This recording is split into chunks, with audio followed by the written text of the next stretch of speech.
إلى حضرة النبي المصطفى رسول الله صلى الله عليه وسلم، خصوصا إلى مصنف الكتاب وخصوصا إلى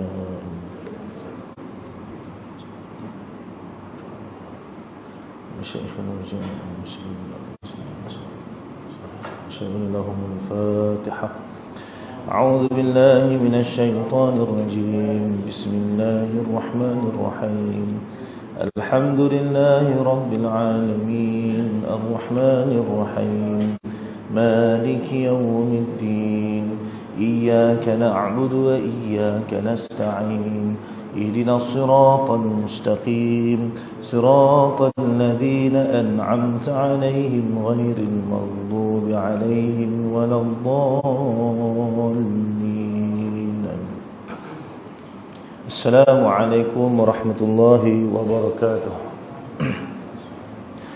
الحمد لله رب العالمين والصلاة والسلام على أشرف الأنبياء والمرسلين وعلى آله وصحبه أجمعين. اللهم صل وسلم وبارك على سيدنا محمد الفاتح لما أغلق والخاتم لما سبق ناصر الحق بالحق والهادي إلى صراطك المستقيم صلى الله عليه وعلى آله وصحبه حق قدره ومقداره العظيم. قال رب اشرح لي صدري ويسر لي أمري واحلل عقدة من لساني يفقه قولي. اللهم لك الحمد وإليك المشتكى وأنت المستعان ولا حول ولا قوة إلا بالله العلي العظيم. اللهم إنا نعوذ بك من علم لا ينفع وقلب لا يخشع وعمل لا يرفع ودعاء لا يسمع. الصلاة والسلام عليك يا سيدي يا رسول الله. خذ بيدي قل أسحنتي أدركني. لا إله إلا الله وحده لا شريك له له الملك وله الحمد وهو على كل شيء قدير. Amma ba'd. Alhamdulillah, yang pertamanya dan selamanya marilah sama-sama kita merafa'kan setinggi-tinggi rasa syukur kita ke hadrat Allah Subhanahu wa taala, kerana di atas limpahan rahmat, inayah dan taufiknya menjadikan kita pada hari ini masih lagi diberikan kesempatan oleh Allah Subhanahu wa taala untuk sama-sama kita meneruskan kehidupan kita dalam keadaan kita dimampukan untuk berbuat amal soleh. Maka mudah-mudahan pada setiap kali Allah Subhanahu wa taala memberikan keizinan kepada kita untuk senantiasa melakukan amal soleh, sama-samalah kita merasakan syukur di atas nikmat kebaikan yang telah diberikan oleh Allah ke atas diri kita ini. Mudah-mudahan ketika mana kita menerima nikmat ini dengan penuh rasa syukur, menjadi sebab untuk kebaikan ini diberikan lebih lagi ke atas diri kita. Dan bila semakin bertambah kebaikan, maka mudah-mudahan kita mengharapkan juga semakin bertambahlah baik kedudukan kita di sisi Allah Subhanahu wa taala. Karena hakikatnya yang menentukan kemuliaan diri seseorang hamba di sisi Tuhannya bukanlah pada seberapa banyak amal soleh yang dikerjakan, bukanlah pada seberapa kuat dia berusaha untuk mulazamah dalam majlis ilmu, bukanlah duduk pada seberapa banyak kitab yang telah dia baca dan dia khatamnya. Akan tetapi yang menentukan kedudukan kita di sisi Allah Ta'ala ni, tempatnya adalah pada taqwa. Sebab Allah sebut dalam Quran macam tu, inna akramakum indallahi atqakum. Maka taqwa ni satu benda yang tak boleh kita nampak, satu benda yang tak boleh kita tunjuk. Tapi taqwa ni merupakan satu benda yang kita boleh rasa. Jadi Allahumma salli ala sayyidina Muhammad. Dan taqwa ni pula tempatnya adalah pada tempat yang tak boleh dilihat dengan mata kasar kita. Orang sembahyang boleh tentu dalam sembahyangnya tu ada takwa. Tapi boleh jadi orang yang sedang bermaksiat itu sedang bertakwa kepada Allah. Jadi kita tak tahu kita ni macam mana tempat kita di sisi Allah sebenarnya, kita tak tahu. Seperti mana Sayyidina Nu'aiman, sahabat Nabi SAW, bila mana dia ni seorang yang diiktiraf oleh baginda Rasul SAW sebagai orang yang sangat mengasihi Allah dan Rasul. Tapi dia ni kaki minum arak. Sampai pernah sahabat ni nak pukul dia, nak katuk dia ramai-ramai. Pasal dia ni tak boleh berhenti minum arak. Sampai mereka kata dia ni kafir.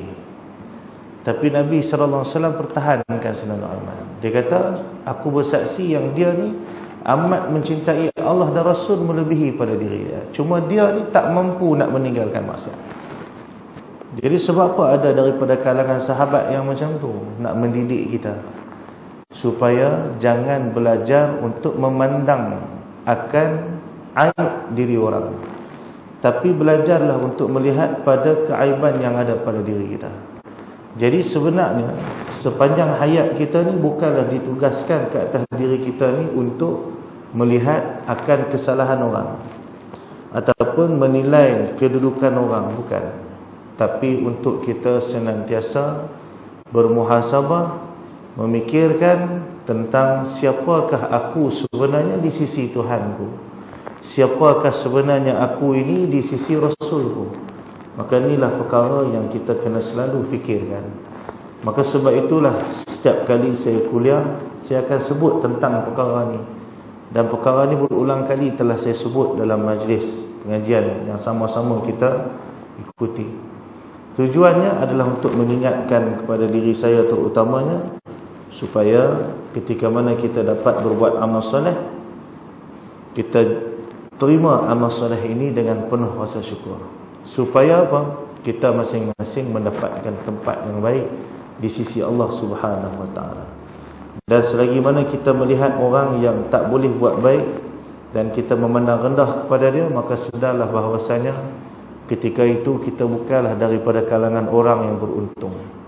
Sebab Rasulullah SAW bila melihat ada daripada kalangan umatnya yang duduk dalam kejahilan, Nabi tak benci. Bahkan Nabi kesian. Bahkan Nabi berusaha untuk menyelamatkan umatnya tadi ni daripada terus dimurkai oleh Allah. Maka macam tu juga kita sepatutnya. Kerana apa? Ketinggian kasih yang ada dalam diri baginda Rasul sallallahu alaihi wasallam. Sebab tu saat orang Mekah berterusan menolak dakwah Nabi sallallahu alaihi wasallam, Nabi tak pernah meninggalkan penduduk kota Mekah. Hatta ketika mana Nabi hijrah ke Madinah pun, Nabi masih lagi mencari jalan bagaimana nak membantu penduduk kota Mekah ni supaya beriman kepada Allah. Sebab tu Abu Sufyan, masa ketika ada Abu Jahal, ada Abu Lahab, dia pun satu geng. Tapi bila dia masuk Islam, Nabi langsung tak pernah sebut tentang salah Abu Sufyan dulu. Sebab Nabi tahu dia buat dalam keadaan dia jahil dulu. Bahkan Nabi mengasihi Abu Sufyan. Nabi sayang sungguh dekat dia. Ya Allah SWT. Kerana dia telah menjadi orang yang beriman kepada Allah dan Rasul. Maka inilah sikap yang patut ada pada diri kita. Maka terlebih-lebih lagi bila kita mengaji ilmu tauhid ni. Ilmu tauhid ni ilmu untuk merasakan keesaan Allah dalam diri kita. Maka natijah bagi kita mengaji ilmu tauhid ni sepatutnya menjadikan kita ni hidup dalam keadaan semakin merasakan adanya Tuhan dalam hidup.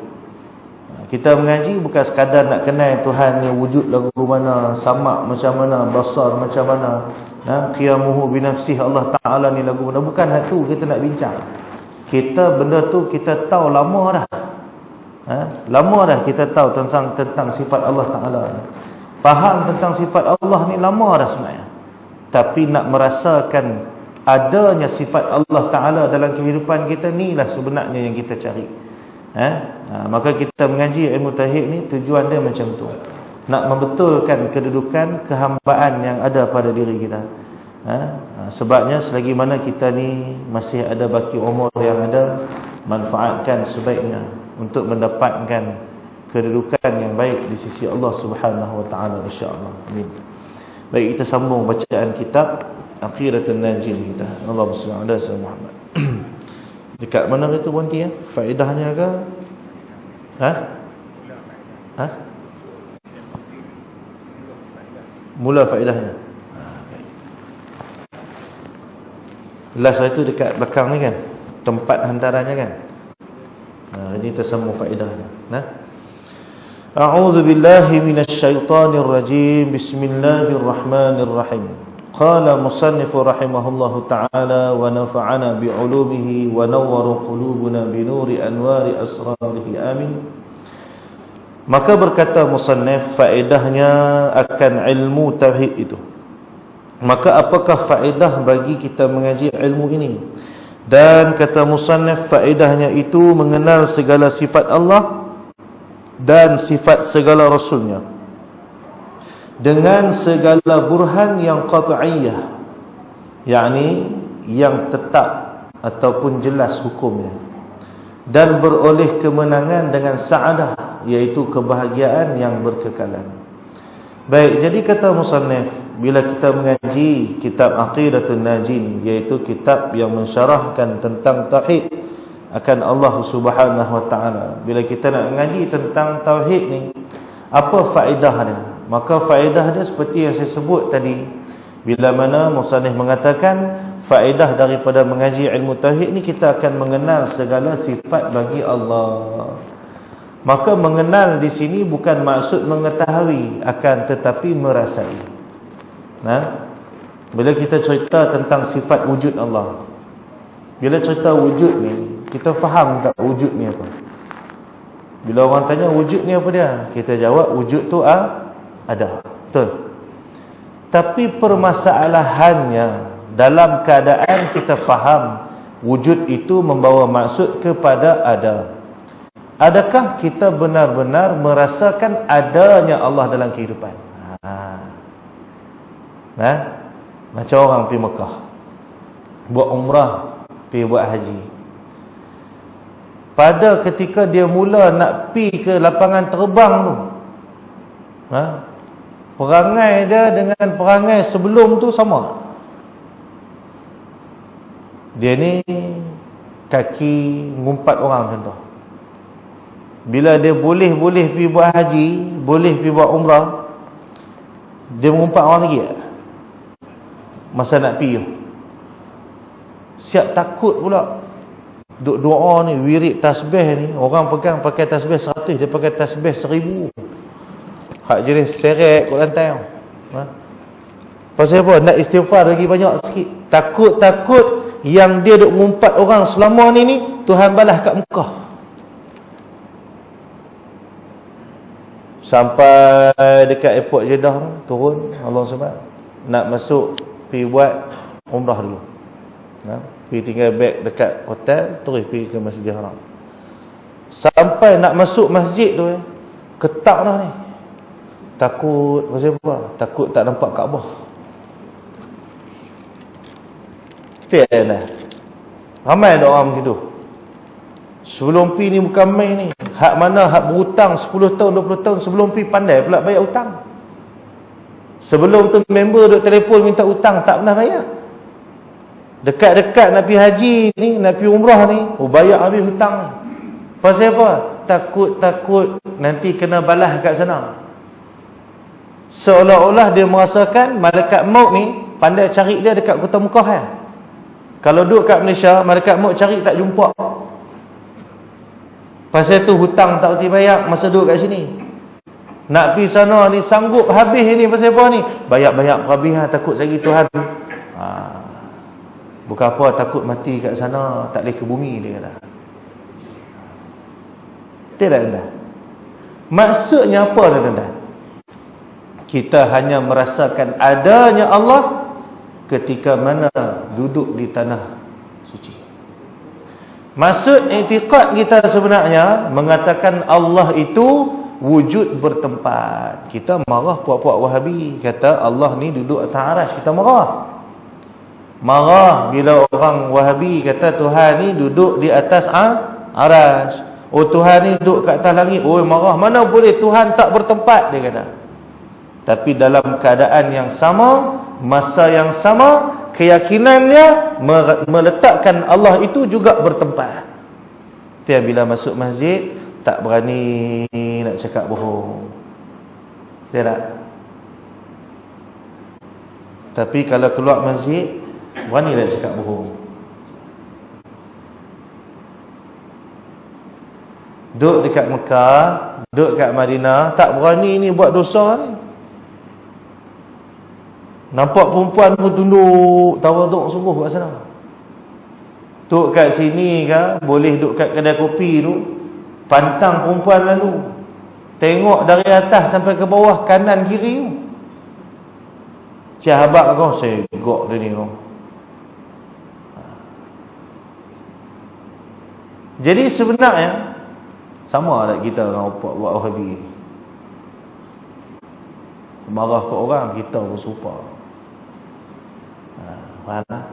Jadi faedah mengaji ilmu tauhid ni sepatutnya menjadikan kita ni orang yang benar-benar mengenali akan sifat Allah Ta'ala.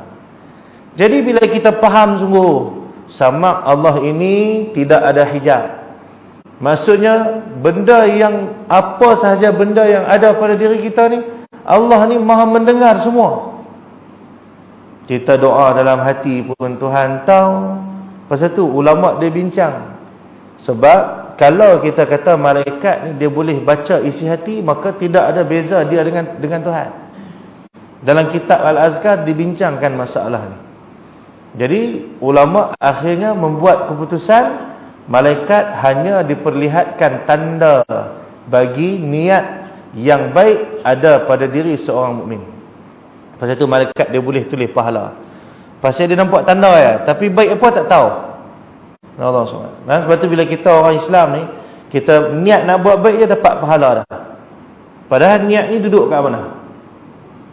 Maka ulama' kata diperlihatkan tanda. Tak boleh malaikat ni tahu. Pasal yang tahu dalam hati, boleh dengar dalam hati punya isi ni hanya milik Allah Subhanahu Wa Taala semata. Ada Allah SWT. Jadi kita kata Allah ni maha mengetahui. Maka bila kita sedap Allah ni maha mengetahui, kita takkan berani nak bermuka-muka depan orang. Pasal apa depan orang kita jalan pijak semut tak mati? Tidak. Sebab tu almarhum Tuan Guru Haji Omar Lanai, dia punya nak tunjuk kat anak murid dia bagaimana cara nak mendidik hati supaya tidak meletakkan pandangan Allah itu, tidak meletakkan pandangan manusia itu sebagai pandangan yang utama. Makna kata menjadikan pandangan Allah itu sebagai pandangan yang absolut. Orang putih lah, pasti lah tu. Jadi dia buat macam mana? Bila hari Jumaat, dia pergi sembahyang Jumaat, dia pakai kain pelikat saja, baju tak pakai. Cuba tuan-tuan mai Jumaat ni, Jumaat nak mai ni, AJK masjid, pakat mai sembahyang Jumaat jangan pakai baju. Tok khatib pun tak pakai baju. Dengan tutup imam, bersorban di atas kepala, kain pelikat boleh tak? Body what lah. Pasal apa tak berani? Tuan-tuan sembahyang kat rumah, pukul 3 pagi tuan-tuan mangkit buat tahajud. Tu pun kih, saya tak boleh lena kan. Kih tu mangkit. Mangkit nak pergi tandas, nak lena balik tak boleh dah. Daripada duduk saja sembahyang tahajud lah kata. Tuan-tuan sembahyang tahajud masa tu, nak tanya, keadaan tuan-tuan sembahyang tahajud masa tu sama tak macam mana keadaan tuan-tuan sembahyang kat masjid malam ni?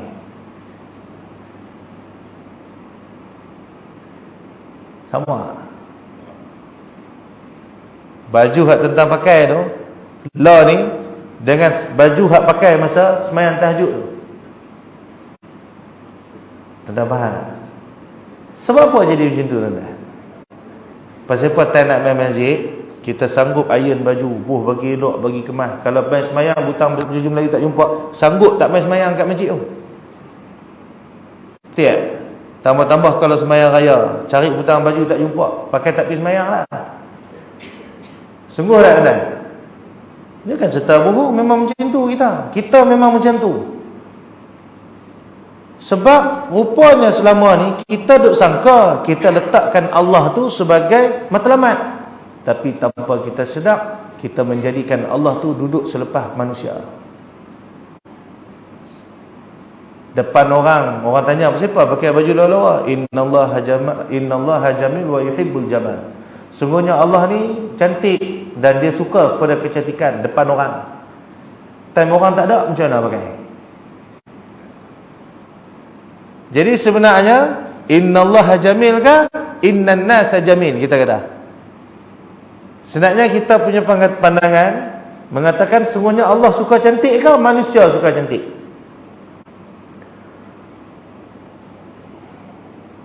Dia faham ni? Tuan Lena kat rumah tengah hari, mangkit-mangkit orang dah azan Zuhur, tak ada dalam masjid.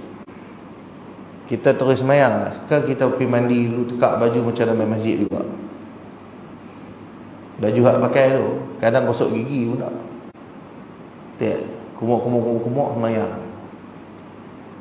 Tapi tuan nak main masjid, tuan kemas. Lawa bukan main. Cari baju hak paling elok pula nak main. Baju lusuh-lusuh sikit tak pakai dah. Faham ni? Bukan maksud lepas ni saya suruh tuan-tuan pakai kopiah tu kalau boleh hak asal putih jadi hitam. Jubah tu kalau boleh biar jadi spring. Baju Melayu tu biar kalau boleh tu hak bila diangkat Allahu Akbar, orang sebelah pun Allah juga. Sebab tak tahan berketiak orang tu. Bukan suruh macam tu tuan-tuan. Tapi nak bagi tahu supaya berlaku adil. Kalau depan orang kita jaga sampai tahap ni, terlebih-lebih lagi bila depan Allah. Maka tujuan mengaji yang tu sebenarnya. Mengaji tauhid ni tujuan dia hak tu. Supaya kita betul depan Allah ni pada setiap masa. Sebab Allah ni dia bukan tengok kita masa dalam masjid ya tuan-tuan. Tuhan tengok kita masa dalam masjid je kan. Masuk masjid baru Tuhan boleh tengok kita macam tu. Malaikat ni dia mampu nak catat amal kita bila kita duduk dalam masjid ya kan. Tak. Duduk dalam jamban pun malaikat tulis apa kita buat. Tak. Malaikat tahu. Ni, wakil atik kiri kanan ni tak pernah tinggal kita ni. Dia tak pernah tinggal kita. Betul Allah SWT Muhammad, bila kita mampu mengenali akan sifat Allah Ta'ala dengan sebenar-benarnya, maka ketika itu tuan-tuan, kita takkan sesekali berani lagi untuk bermuka-muka di hadapan Allah. Allah SWT. Jadi sebab tu Tuan Guru Haji Mat Lanai dia buat macam tu. Dia nak tunjuk kat anak murid dia. Dia nak tunjuk. Pasal tu almarhum Pak Sumit pun sama. Tidak. Pasal tu almarhum Pak Sumit, dia boleh pergi duduk dalam hutan seorang-seorang dia. Rumah di atas bukit pula. Nak pergi rumah dia ni ceruk. Pasal dia nak didik kita sebenarnya. Ini sifat orang alim. Bukan maksud dia tinggal kita tak. Dia nak ajak kita. Kalau hampa betul-betul nak merasakan hubungan kehambaan dengan Allah dengan sebenar-benarnya, mau tak mau hang kena belajar untuk meletakkan pandangan manusia ni selepas pandangan Allah. Sebab tu alim ulama dia pun tak takut kadang pada nak bercakap benda yang benar. Benda tak betul dia pun cakap lah. Kita selalu dia kata apalah ustaz ni tak, memanglah betul benda tu salah, tapi tak payahlah cakap sebab nanti mudarat dia lagi besar. Kalau ustaz tak boleh mengajar esok macam mana? Sebab kita beranggapan mengajar ni hanya boleh dibuat dalam masjid surau saja. Kita lupa dakwah ni duduk pada kelakuan kita, bukan duduk pada perkataan kita. Lepas tu bila kita duduk dengan orang alim, orang soleh ni, dia pun tak payah cakap pun, kita dah mula meninggalkan kemaksiatan. Siap. Duduk dengan tok-tok guru, berani kita nak isap rokok depan dia. Duduk depan tok guru, berani nak ajak mengumpat. Duduk depan tok guru, berani nak cakap bohong dengan dia. Tak berani kita. Sebab apa? Kerana ketakwaan yang ada pada diri mereka ni menjadi nur kepada orang yang ada di sekeliling. Menyebabkan siapa duduk keliling dia mendapatkan tempias nur tersebut. Jadi automatik kita jadi takut nak buat benda tak elok depan tok guru orang alim ni. Pasal tu orang tak pakai tudung, jumpa tok guru pakai tudung. Bukan sebab tok guru suruh pun. Tak percaya, tengok waktu Tok Guru pergi beli barang dekat supermarket contoh. Hak jaga cashier tu perempuan tak pakai tudung. Agak-agak Tok Guru tu kata, dia kata, ni tudung pakai, dah. Dia tak kata. Tapi orang jadi takut, jadi malu Allah dengan dia. Sebab apa? Karena ketakwaan yang ada dalam diri. Pasal tu guru saya pernah sebut kat saya dulu, Allahumma salli alaihi wasallam. Dia kata, Rahdan, kita nak ajak orang bertakwa ni bukan dengan sini, dia kata. Dengan sini, dia kata. Bila kita rasa takwa, automatik orang keliling kita pun dapat rasa takwa. Allahumma salli. Pasal tu kadang-kadang kita duk bising kan. Anak saya ni ustaz ketegak lah. Semayang malah, suruh buat ni malah, semua malah. Punca dia bukan sebab salah anak tu sangat, sebab salah kita. Kita sendiri pun tak ambil berat pasal semayang. Kita sendiri tak ada takwa. Macam mana anak nak dapat takwa? Sebab sifat dia macam tu, dia nur. Baik. Maka Allahumma salli ala sayyidina Muhammad, musannif mengingatkan kepada kita faedahnya itu mengenal segala sifat Allah. Kenal sungguh. Kenal sungguh sifat Allah Ta'ala ni. Duduk dalam masjid rasa akan sifat Allah, luar masjid rasa akan sifat Allah, masa tidur pun rasa akan sifat Allah Ta'ala. Baru masa tengah tidur jin maligan kita hambat dia balik. Pasal apa? Sebab kita merasakan adanya Allah dengan kita tu setiap masa. Itu yang Allah kata, aku lebih dekat daripada urat nadi kamu. Pasal apa Tuhan kata lagu tu? Nak bagi tahu keberadaan Allah Ta'ala itu tidak ada satu benda pun yang boleh halang dia daripada ada. Kita sangka urat nadi ni dekat dengan kita lah. Tuhan lebih dekat. Bukan maksud meletakkan Tuhan tu dalam diri kita. Kalau kita kata Allah ni duduk dalam diri aku, maka kita mengatakan Allah itu bertempat. Tuhan duduk kat sana, tempat, tak boleh lagu tu. Tapi merasakan keberadaan Allah, rasakan akan kewujudan Allah. Ni benda ni. Mengaji tauhid ni faedah dia yang tu. Maka selagi mana mengaji tak dapat faham benda ni tuan-tuan, lagi tu jangan berhenti mengaji tauhid. Dia faham. Pasal tu orang syarah buat tauhid ni dia panjang. Pasal dia melibatkan benda rasa. Kalau sekadar nak bagi faham ni, kita baca boleh faham. Tapi nak bagi rasa sungguh. Allahumma salli alaihi wasallam. Baik. Dan sifat segala rasulnya, bukan takat nak kenal sifat Allah Ta'ala, tapi nak kenal akan sifat segala rasul. Supaya apa? Kita faham bahawasanya rasul-rasul ini merupakan utusan Allah. Sebab rasul ni kerja dia pun sama aja, iaitu membawa umat agar mengenal Allah, bukan mengenal diri mereka. Faham? Bukan bawa orang untuk kenal diri mereka. Jadi bila kita kenal sifat rasul ni, maka tak ada lah orang boleh mengaku jadi rasul ni senang-senang. Ni orang mengaji, orang mengajak tak mau dengar. Orang ajak pergi mengaji tak mau pergi. Itu yang tiba-tiba ada Rasul Melayu. Pasal apa? Dia ni banyak mukjizat dia kata. Walahan sihir belaka. Ya Allah SWT. Dia faham. Jadi benda-benda ni mengaji, tujuan dia supaya kita tak salah mengenal akan sifat Allah dan juga sifat segala Rasul. Jadi nak kenal sifat Allah, nak kenal segala sifat Rasul ni dengan apa? Iaitu dengan segala burhan yang qat'iyah. Burhan ni apa? Allahumma salli ala sayyidina Muhammad, dalil-dalil. Allah SWT. Keterangan-keterangan. Allah SWT. Itu maksud burhan. Yang qat'iyah, iaitu yang tetap, yakni jelas hukum dia. Apa dia dalil yang qat'iyah ni? Burhan yang qat'iyah ni apa dia? Iaitu Al-Quran dan juga sunnah Rasulullah sallallahu alaihi wasallam. Jadi nak kenal sifat Allah bukan dengan bahasa logik, tapi dengan bahasa Al-Quran dan juga bahasa Rasul. Kalau nak kenal Tuhan dengan bahasa logik, maka sampai kesudah kita tak kenal Tuhan. Macam contoh sifat Rasul Nabi SAW ni dia ada 4 sifat dia. Kita kata Nabi ini bersifat dengan sifat Al-Amin. Itu sentiasa bercakap benar. Kalau fikir dengan logik akal kita, sampai agak-agak, takkan sampai. Macam mana seorang manusia tak pernah cakap bohong? Tak. Kita cakap bohong. Ustaz, saya ni manusia paling jujur. Lepas Nabi saya. Padahal duk kena anak tu manjang, duk kena anak. Anak ria, cucu duk teriak. Tak apa nanti Tok Wan belajar coklat. Sampai dia mati tak beli coklat kat cucu. Faham lagi? Jadi kalau nak faham dengan logik akal kita, bolehkah manusia ni, Allahumma salli ala sayyidina Muhammad,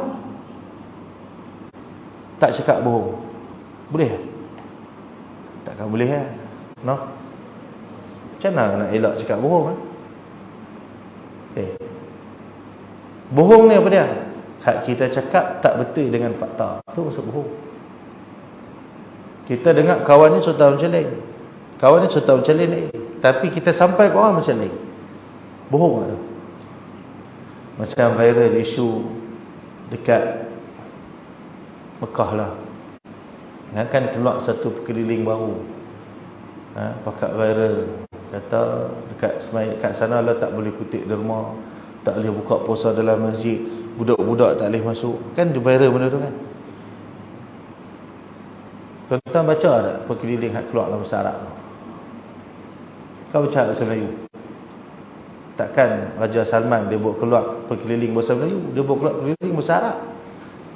Jadi kalau betul-betul nak faham, baca hak bahasa Melayu ke baca hak bahasa Arab? Bila kita baca balik bahasa Arab, tak betul langsung dengan orang terjemah.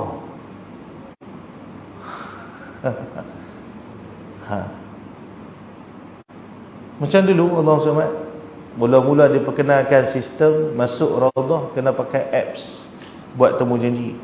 Kita pakai kata apa ni, semua nak menyusahkan orang ni semua apa. Lah ni semua orang suka tak dengan app tu? Pasal apa? Sebab boleh duduk dalam Raudah lama. Lepas tu pula tak payah nak sesak-sesak tunggu lama-lama. Tiap orang suka pula duduk. Pasal boleh masuk duduk lama, boleh semayang lama dalam tu. Mudah kita ni sangka buruk dengan orang. Benda tu tak betul lagi, tapi kita dah pergi cakap tak betul. Ni zaman akhir zaman ni. Akhir zaman ni zaman yang penuh dengan fitnah. Lepas tu nak ambil apa berita, jangan ambil melalui orang tengah, ambil diri sendiri pada tuan badan. Ni bukan zaman yang boleh ambil pada orang lagi lah. Saya tengok baru ni satu video, Allah SWT. Ni tak ada kena-mengena dengan Masjidil Haram, tak ada lah. Ni video orang buat live. Pasal konon-kononnya dia ni dah mati tahun 1992. Telefon seorang DJ ni bagi tahu kata dia ni dah mati. Jadi masa dia cerita dalam live tu, Allah SWT, dia habaq saya nampak jalan tu lurus dah, tapi saya pergi kona kanan, dia kata. Dia kata macam itulah dalam live tu, dia cerita. DJ tu cerita balik dalam keadaan lepas telefon tu. Orang tu baru telefon, lepas tu bunyi mengilau saja, orang prank kot rasanya. Memang orang prank lah, takkanlah jin pada cakap telefon. Kan? Kalau dia mati masa tu, dia telefon masa tu, bolehlah kita kata jin telefon. Allah SWT. Baik. Jadi Allah SWT, DJ tu lepas kawan tu tak telefon, dia cerita balik apa hak perempuan tu cerita dalam telefon tu. Tak sama macam kawan tu cerita. Dia kata perempuan tu kata jalan tu straight, tapi dia pergi corner kiri. Kan lain kanan dan kiri. Dekat situ pun dah jadi tak betul lah. Faham tak? Nak bagi tahu pasal apa? Itulah kelemahan kita sebagai manusia. Tapi macam mana Nabi SAW boleh jadi orang yang tak pernah cakap bohong langsung? Dahsyat. Antara rahsia Nabi SAW berniaga jadi laku, maju. Tahu pasal apa? Sebab Nabi berniaga bagi tahu harga modal. Modal saya banyak ni, tak nak beli rubah. Orang dia kata, modal RM5, mas saya beli RM6. Ada seorang lagi nak juga. Tak apa, saya bagi RM6.5. Mai seorang lagi tengok, RM6.5 tu. Tak apa, saya tambah sikit RM7 pasal saya nak. Lah kali orang berebut lah. Pasal tu Nabi boleh meniaga laku, pasal Nabi bagi tahu benda betul. Kita ni habat agak modal juga, tapi modal bohong. Betul? Sebut hak. Hak gelak ni macam pernah buat. Dia beli RM15 RM15 ni modal saya ni dalam RM30 juga lah modal saya. Tak apalah, saya tolak RM40 lah. Dah murah sikit. Untung RM10 lah, untung tak banyak. Padahal dia balas RM15 lah tu. Faham? Bohong tak tu? Bohong.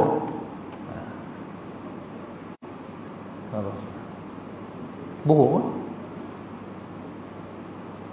Sebab kalau tak buat lagu tu, orang lah bukan reti kesian ke orang.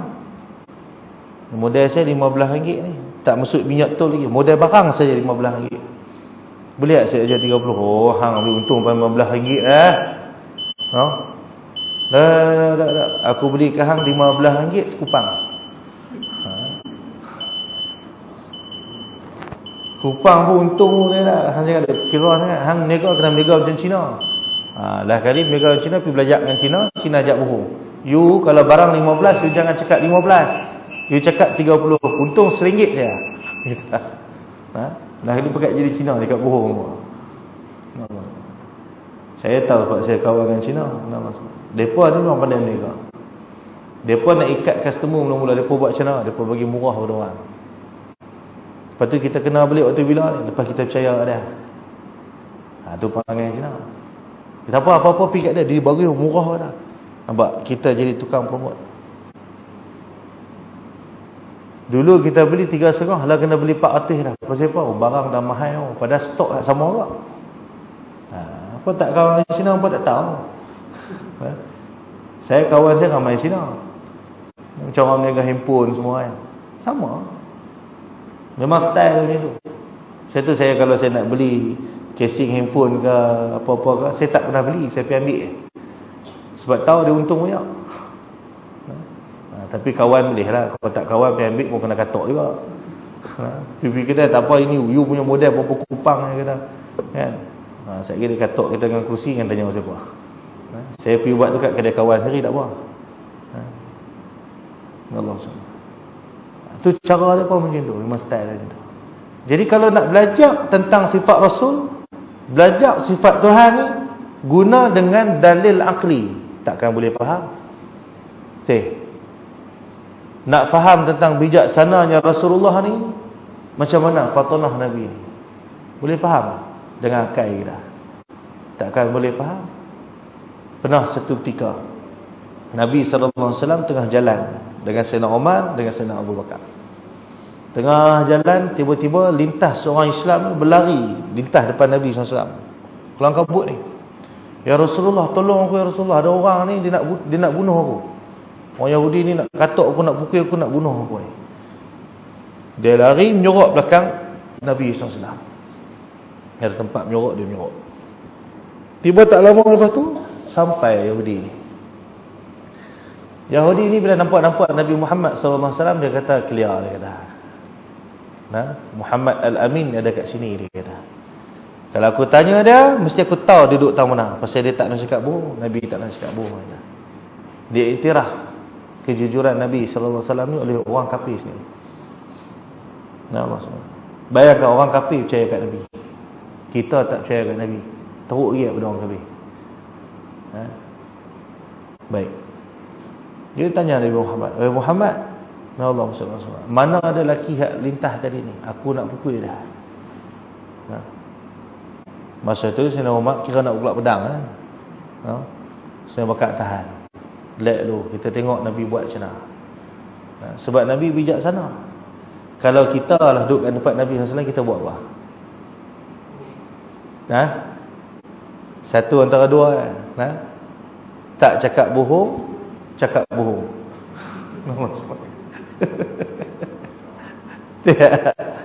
Kan macam bos kita telefon, ni ada kat mana ni? Saya MC bos. Padahal duduk kat mana tu, genting hela tu. MC kepala dia. Dia kira dia bohong, cakap bohong. Baik, Allah SWT. Ketika tu Nabi SAW diuji kebijaksanaan Nabi. Nabi buat apa? Nabi berdiri, tiba Nabi undak selangkah ke belakang. Asal Nabi berdiri kat depan, Nabi undak belakang. Nabi undak belakang, Nabi kata apa? Sejak aku berdiri kat sini, aku tak nampak lagi siapa-siapa melintah. Nabi tipu tak tu? Tipu tak? Tak tipu, Nabi cakap betul. Dia yang tak faham. Nabi kata, Nabi undak selangkah, Nabi kata sejak aku berdiri kat sini, aku tak nampak lagi siapa melintah. Kalau tadi aku nampak, lalu aku tak nampak. Faham? Bijak tak Nabi? Nabi bohong tak? Nabi tak bohong. Menunjukkan kebijaksanaan yang ada pada Rasulullah sallallahu alaihi wasallam. Itu yang masa orang bergaduh-gaduh nak bubuh Hajarul Aswad, Nabi simple je bagi penyelesaian mudah untuk selesaikan masalah tu. Walhal mereka semua sepakat dah, siapa hak masuk dia lah bubuh. Tapi Nabi tak buat lagu tu. Nabi mintakan serban, mai buka, letak batu tengah-tengah. Pakat pegang hujung kain. Bawa sama-sama pergi ke sana, Nabi angkat letak. Habis, selesai tak masalah. Dalam keadaan pendapat mereka diraikan, penyelesaian penuh mai pada Nabi SAW. Semuanya mendapat nama atas sebab meletakkan semula Hajar Aswad pada tempat dia. Ini kebijaksanaan Rasulullah. Maka kalau nak faham dengan logik akal, sampai ke sudah tuan-tuan, takkan faham. Maka mestilah difahami akan sifat Allah Ta'ala itu dan sifat Rasul itu melalui dengan segala burhan yang qat'iyah. Kena faham guna dalil Quran. Jelas lagi? Jadi kalau wujud Allah lagu mana? Wujud ni maksud ada, betul ke? Tak lagi, dia kena rujuk pada dalil qat'iyah. Mana dalil dia? Faham lagi? Baik. Dan beroleh kemenangan dengan sa'adah yang berkekalan. Jadi bila kita mengenali sifat Allah, mengenali sifat Rasul dengan burhan yang qat'iyah ni tuan-tuan, kita dijanjikan dengan kemenangan, yakni sa'adah, kebahagiaan yang berkekalan, iaitu selamat daripada kemurkaan Allah. Faham? Itu faedah dia. Kelebihannya wallahu subhanahu wa ta'ala a'lam. Nanti kita sambung. Jawablah kan. Jadi kalau sambung-sambung lagi kan, daripada faham jadi tak faham. Jadilah tu sikit-sikit mengaji. Allah SWT. Jadi mudah-mudahan apa yang kita mengaji, apa yang kita dapat, Allahumma shalli ala sayyidina Muhammad, jadi sebab untuk kita mendapatkan kebaikan yang banyak di sisi Allah Subhanahu wa taala, insya-Allah. Jadi tuan-tuan, sempena dengan Ramadan tak lama lagi ni, saya ucapkan selamat menyambut Ramadan. Sebabnya Allahumma shalli ala sayyidina Muhammad, takut tak ada jumpa lagi sekali. Sebab kuliah saya kalau ikut tu Isnin minggu keempat pula. Isnin minggu keempat ni rasa Ramadan lah kot. Kan belum ni? Dah kan Ramadan kan? Jadi Ramadan rasa tak ada kuliah, tak ada kan? Jadi kuliah tak ada. Jadi saya ucap siap-siap selamat menyambut Ramadan.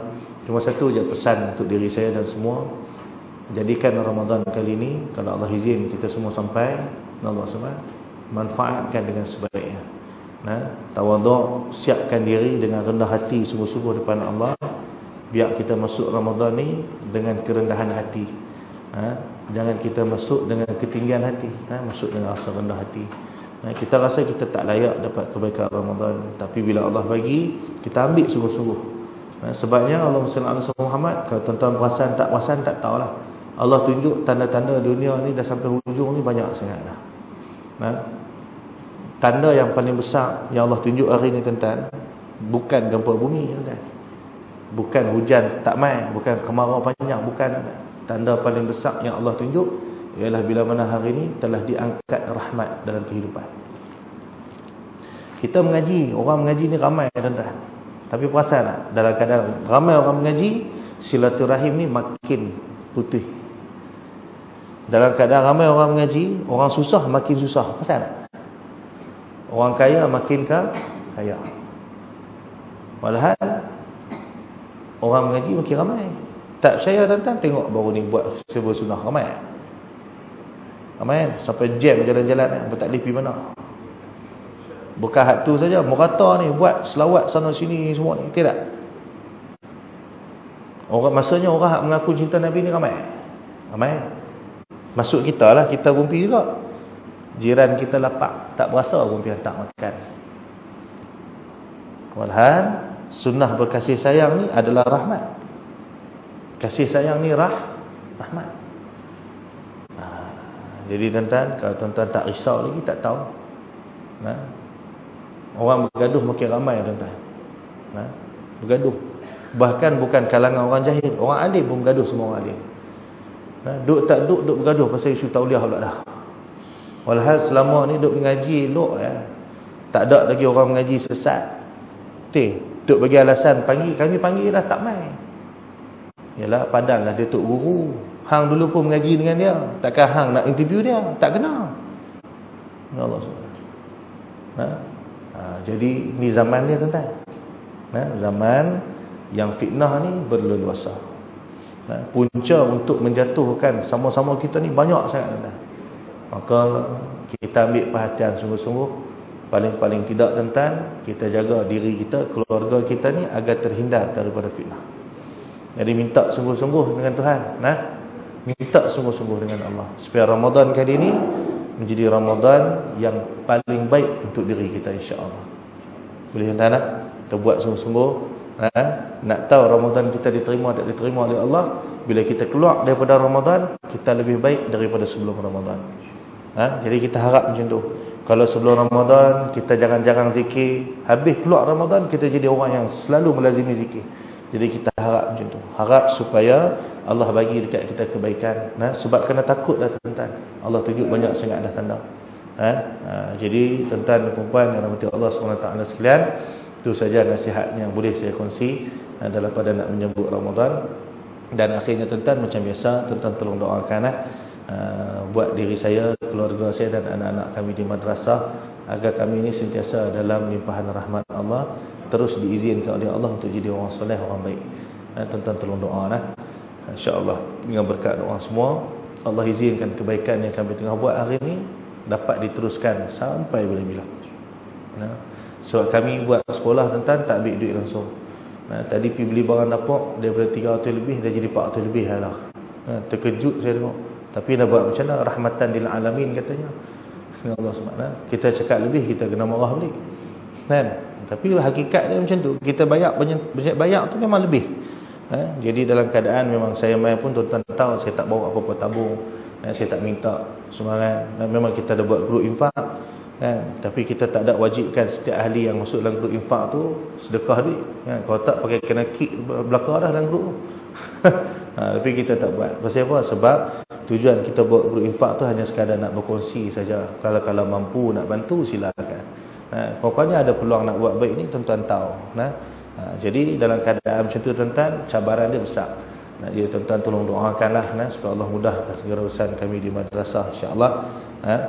Jadi kalau tuan-tuan nak support produk-produk madrasah pada kita bawa kat luar sana, ada harga-harga promosi yang kita bagi. Beli 5, beli 4 percuma 1. Kalau beli 1 kan 30 kan, beli 2 50. Tuan-tuan beli 4 dapat free 1. Allah SWT.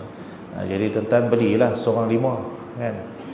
Jadi kesian kat sahabat saya ni nak buat balik kotak banyak kan. Jadi tuan-tuan beli seorang 5, dia buat balik kotak saja kan, buat balik duit saja, ringan sikit kan. Kalau nak buat balik koko tu kok berat kan, kesian kan. Allah SWT. Jadi ini bukan promote ni saja habaq tuan-tuan tak beli pun tak ada masalah. Baik, di Allah SWT. Ini tuan-tuan tolong doa boleh insya-Allah. Dan untuk slot tajaan Ramadan di madrasah kita masih banyak lagi kosong. Kalau tuan-tuan nak serta bolehlah satu slot kita ambil 100 ya. Satu slot 100. Jadi sehari ada 8 slot, jadi boleh pilihlah berapa slot nak ambil. Kalau dia kata, "Ustaz, saya rasa satu ni macam sikit kan, masih ambil sebulan tu ya," kata, pun boleh, tak ada masalah. Tak banyak mana pun kan, 8 kali 30 kan. Allah SWT. Jadi insya-Allah tuan-tuan tolong doakan kami di madrasah dan kemudian tuan-tuan, saya sekarang ni memang tengah berhajat sungguh-sungguh tuan-tuan nak selesaikan bayaran rumah 650,000 tu. Pasal saya nak buat renovation tuan-tuan, saya nak besarkan tempat orang mengaji, sebab sekarang orang duk main mengaji tak muat tuan-tuan. Saya kesian orang duk main mengaji. Selagi mana saya tak bayar rumah tu 650,000, saya tak boleh nak buat renovation. Maksudnya nak tambah ruang mengaji tu saya tak boleh buat tuan-tuan. Jadi dengan rendah hati tuan-tuan, saya minta tuan-tuan tolong doakan juga, sungguh-sungguh tolong doa. Karena kalau minta duit tuan-tuan marah saya nanti kan. Jadi saya minta tuan-tuan tolong doa ya. Mudah-mudahan dengan berkat doa tuan-tuan, Allah lembutkan hati orang-orang yang ada duit ni nak bantu kami supaya boleh kami beli madrasah tu cepat-cepat. Rumah tu kami beli cepat mungkin. Dan tuan-tuan jangan offer dah kat saya. Rumah saya ada rumah Ustaz, tempat ni Ustaz pindah, saya tak mau. Saya nak buat tang tu juga. Pasal guru saya suruh beli yang rumah tu juga. Saya dah nekat dah. Sebelum ni saya duk teragak-agak bila ada orang offer nak pergi rumah lain kan. Tapi bila saya rujuk dengan guru saya tak bagi. Dia kata macam mana pun hang kena beli rumah tu, dia kata. Jadi tuan-tuan tolong doakanlah supaya hajat saya ni dipermudahkan oleh Allah dan diberikan oleh Allah SWT keberkatan dalam apa yang kami buat insya-Allah. Jadi saya kira cukup sekali tu. Minta ampun, minta maaf tuan-tuan. Dan kalau ada terkurang, terkasak bahasa, yang baik itu datang kepada Allah, yang buruk daripada kelemahan diri sendiri. Hakikatnya kedua-duanya datang kepada Allah SWT. InsyaAllah panjang umur, ada rezeki, kita jumpa lagi di lain masa. Dan insyaAllah tuan-tuan, bulan Ramadan nanti kami akan buat iftar perdana. Jadi nanti saya akan maklumlah dekat JK Masjid nanti, jemput tuan-tuan nanti insyaAllah. Tuan-tuan kalau pangan nanti jemputlah mai. Tarikh apa bulan nanti saya akan maklum semula insya-Allah. Jadi wallahu subhanahu wa ta'ala alam. Al-Fatihah. A'udzu billahi minasyaitonir rajim. Bismillahirrahmanirrahim. Alhamdulillahirabbil alamin arrahmanir rahim maliki yaumiddin. Iyyaka na'budu wa iyyaka nasta'in. Ihdinas siratal mustaqim. Siratal ladzina an'amta 'alaihim ghairil maghdubi 'alaihim waladdallin. أعوذ بالله من الشيطان الرجيم بسم الله الرحمن الرحيم اللهم نور قلوبنا بنور هدايتك كما نورت الأرض بنور شمسك أبدا أبدا برحمتك يا أرحم الراحمين ربنا لا تزغ قلوبنا بعد إذ هديتنا وهب لنا من لدنك رحمة إنك أنت الوهاب صلى الله على سيدنا محمد الحمد لله رب العالمين الأرض بنور شمسك أبدا أبدا برحمتك يا أرحم الراحمين ربنا لا تزغ قلوبنا بعد إذ هديتنا وهب لنا من لدنك رحمة إنك أنت الوهاب صلى الله على سيدنا محمد الحمد لله.